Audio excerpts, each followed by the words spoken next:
Welcome. I'm Nancy Pfaff, a spiritual director with Sacred Quest Reno. Welcome to the fourth in our series of Lectio Divina readings. If you want to know more about Lectio Divina or my background, you can look at our introduction video. Jerome Waddle is here watching the chat tonight, and so feel free to write in the chat. We'd love to know you're here, and leave a comment when you can. Everyone is welcome here because we are a non-sectarian interfaith family. You'll hear a variety of words used for the divine. It's possible tonight for you to get in touch with, to feel, to experience, and to enjoy the life-giving divine essence that permeates the universe. That's what's possible with Lectio Divina, a simple, ancient, experiential process of deep listening. I'm bringing Lectio Divina to the forefront in these busy days to demonstrate how you can take 30 minutes to create a sacred space and be present to a variety of inspired prose and poetry. When we do, we can notice movements within ourselves, within us, connecting us to the Creator. It's a sacred encounter. The Creator is looking through your eyes, feeling through your body, experiencing the tastes and smells that you do. When we get quiet, we can notice God in us through our body and mind as it responds to the reading. The more we tend the experience of connection, the stronger it grows, and the more we recognize it in everyday life. Tonight, we're listening to Chief Seattle's words on the sacredness of nature. He was born around 1790 and chief of the Duwamish and Suquamish people of the clear salt water in the Pacific Northwest. The abundance of natural resources and their ability to preserve and harvest food enabled them to develop a rich culture and spirituality. As a native, he saw all of nature as living beings and himself as one of them. When he would step into the sun, he would feel gratitude. Chief Seattle honored the Creator by taking care of the land. And the land was a history book of their people. Any one of them could point to a landmark, and they knew the story of that place or feature. Chief Seattle's words are I also chose Chief Seattle because his words transport me into wonder, the wonder of nature. The wonder he knew was the lush, fragrant Puget Sound area in the Pacific Northwest. Ocean, lots of rain, fish, pines and cedars, islands, stretches of shore, abundant wildlife.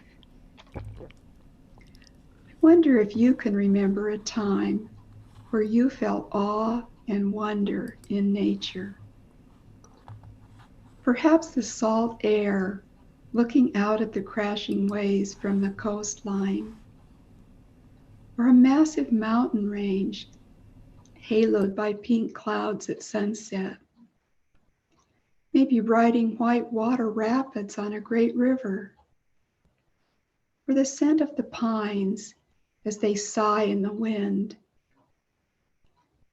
Wild bees humming in a flowering tree while you imagine the sweet taste of their honey. or in a city park when a flash of feathers and a new bird takes off. That awe and wonder is an experience of oneness with spirit.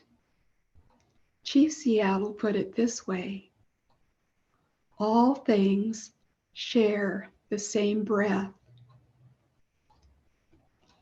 Now, let's start our preparations.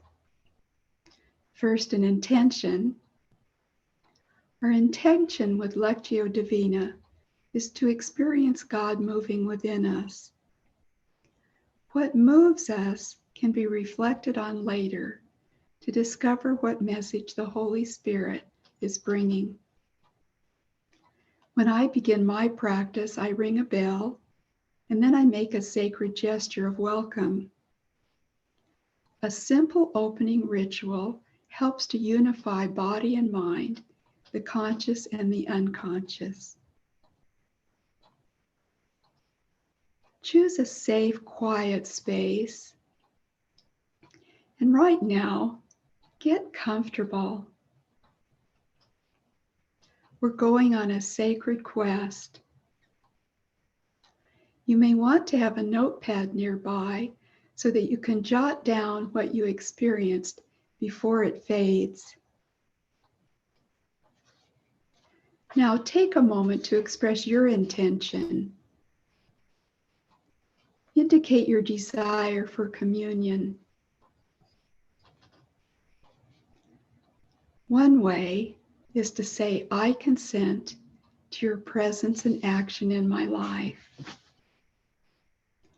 Finish with a gesture of welcoming. Tonight, I'm placing my hand over my heart as a sign of openness to essence. You may want to shut or soften your eyes to ease the transition into the inner world. We're leaving ordinary time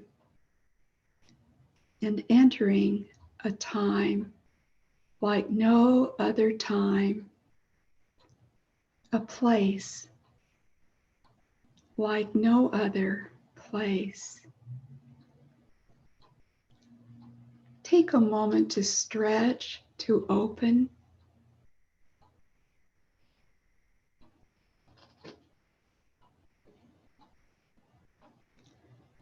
Notice the parts of your body that feel good.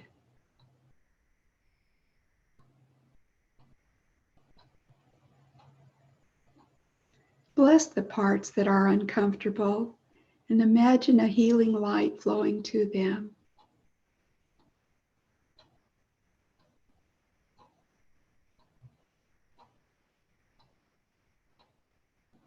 Now some deep breathing. Let the inhale be an acknowledgement of yourself, and on the exhale, acknowledge the indwelling of Creator. Let's do that twice.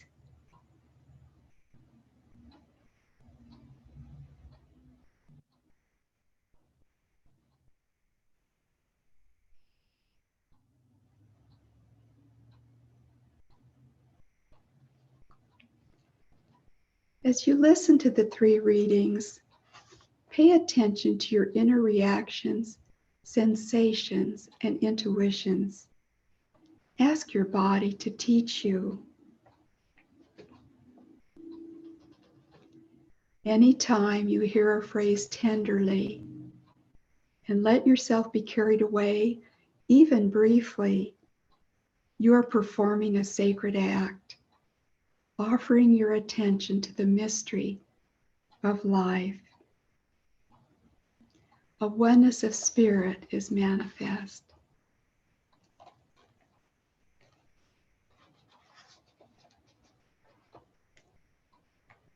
Listen now to Chief Seattle's words. We belong to the earth.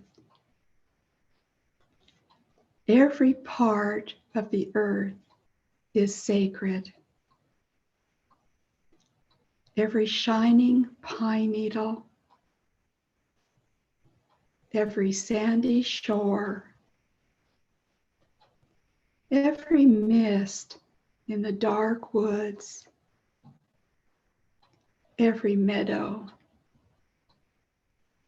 every humming insect. We belong to the earth.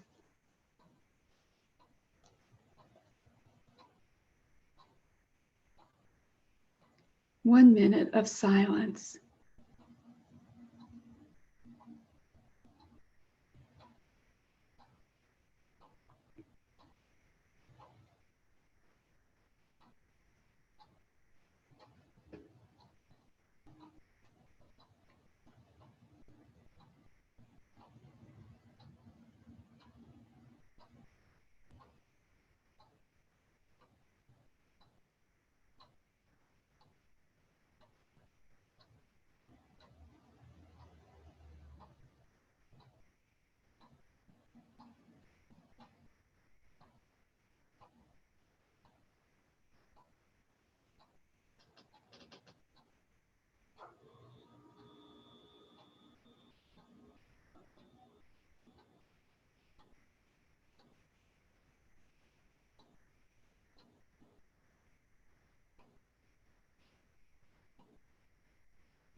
Welcome back. Now notice what you are drawn to on this second reading.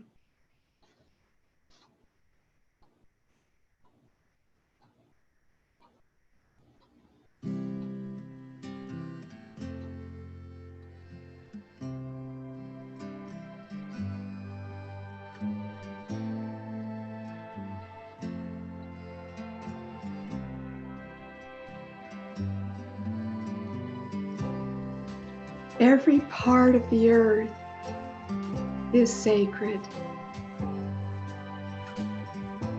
Every shining pine needle, every sandy shore,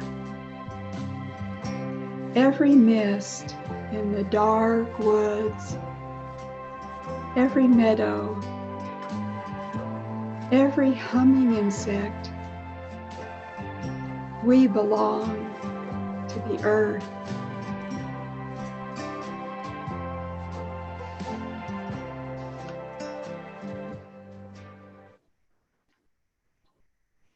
One minute of silence.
As we listen to this last reading with Jerome Waddle, let your response deepen, soften. Let the words soak into you. Let them move you.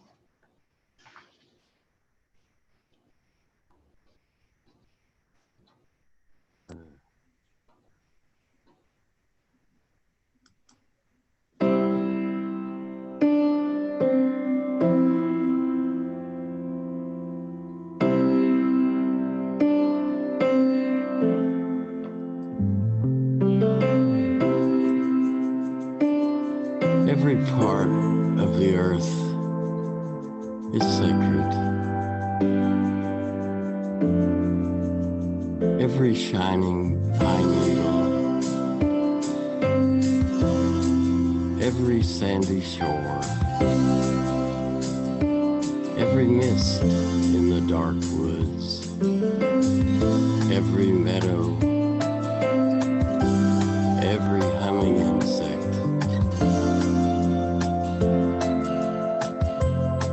We belong to the earth.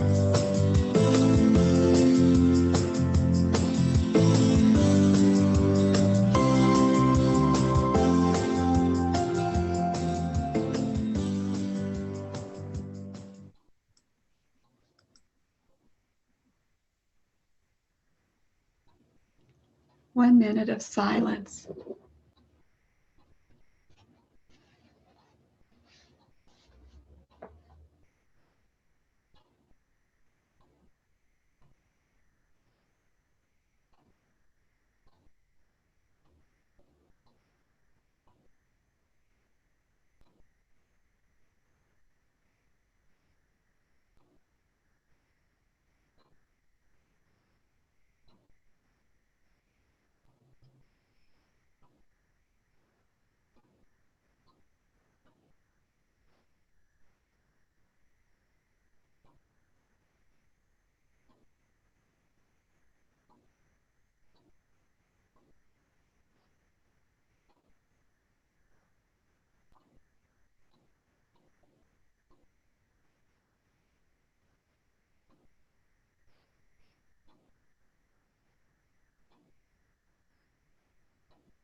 Continue to be present to what drew you.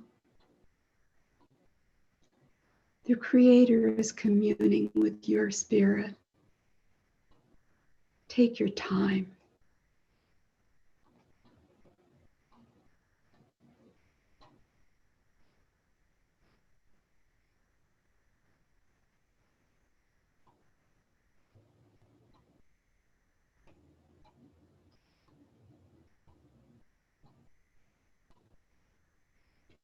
Now notice your breath going in and out.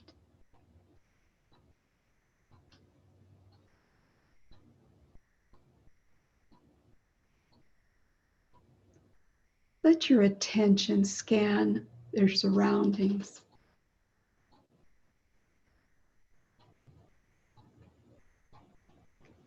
We're re-entering ordinary time, but not as ordinary as it was.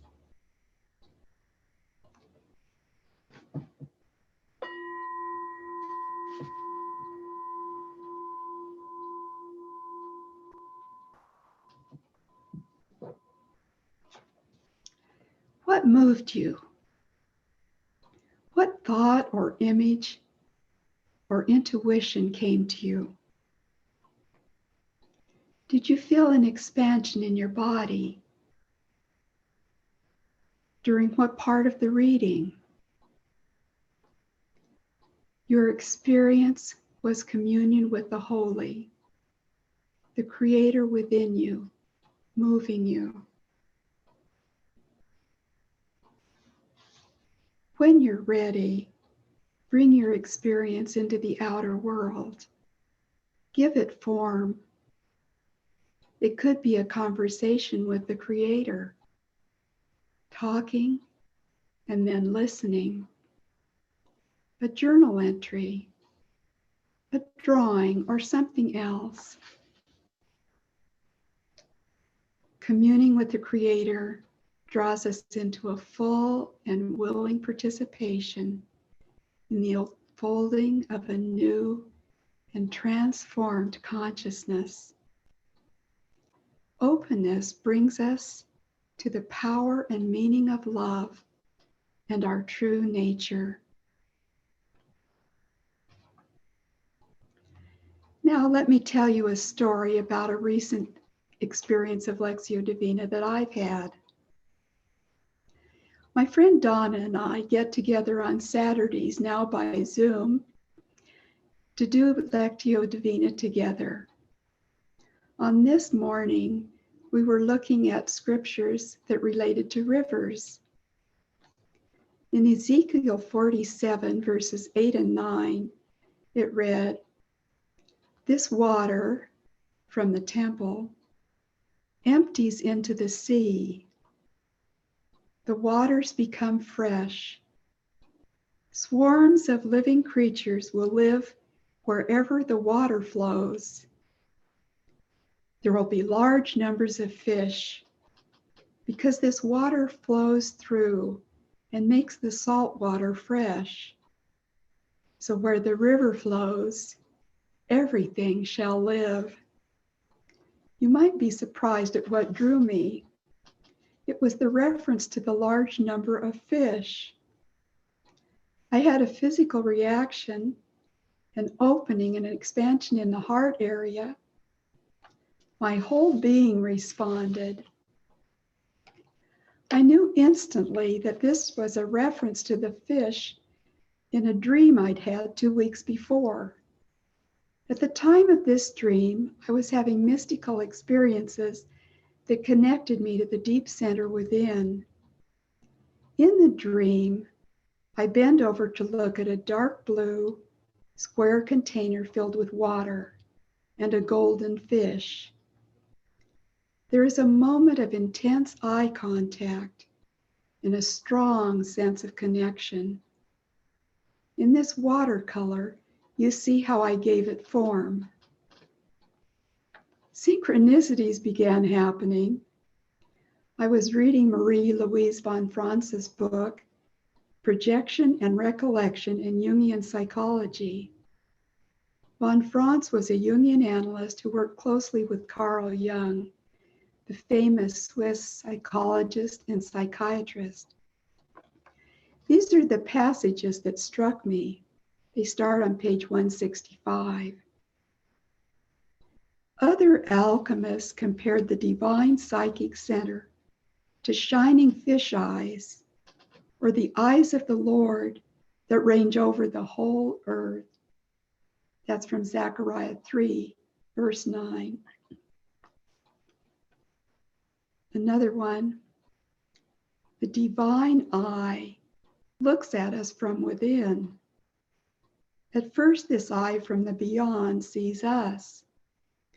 Then through this eye, we see ourselves and God as unfalsified reality. Only through this eye can a human being really see him or herself and partake of the nature of God, who is all I. At first, these quotes fascinated me, but I didn't understand how they applied to my life. Now, 4 weeks later, I realized that these passages pointed to a future experience of knowing myself lived and breathed by the Creator. The verse from Ezekiel confirms the abundance of new psychic life that resulted. Sometimes we don't know what moves us, why we're moved by a particular image or word or phrase or what came to mind. But it can clarify over time. God will keep the message coming until we get it. Whether your experience tonight was subtle or more noticeable, it is an experience of the Creator within. Give your experience form. Bring your inner experience into the outer world. Any creative act done with awareness will work. This keeps a flow going, and the meaning of your experience will continue to unfold. The Creator is wanting to deepen conscious contact with you. Now, before we go, I'd love you to share your experience or ask a question. Jerome Waddle, my producer, will give me your chat messages. And to enjoy Jerome's readings, just type in Jerome Waddle in the YouTube search bar, and we will leave a link in the description. If you'd like to find out more about spiritual direction or share tonight's experience with me, email me at sacredquestreno@gmail.com. I love hearing from you. Thank you for joining me. May the love of God that passes all understanding keep you in peace.